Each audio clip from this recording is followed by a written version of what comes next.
Notorious thief caught in a police trap. Kovai police arrested the accused from Chebri. The victim's name is Rupesh Singh from Sontala Basudev Bari area. Rupesh Singh raided the shop of Bishwanath Bhattacharji, a textile trader in Chebri area, on Wednesday night.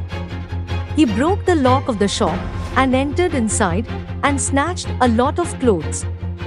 The shop owner Bishwanath Bhattacharya came to the shop in the morning and witnessed the theft. He immediately informed Kovai police station about the matter. Meanwhile, locals arrested Rupesh Singh on his way home with a tom-tom after selling the stolen goods in a hilly area.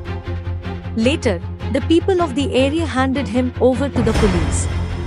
The incident has caused intense unrest in the area. Bureau Report, Borok Post. Please subscribe Borok Post for latest news and updates. Follow Borok Post in borokpost.com, Facebook and Twitter.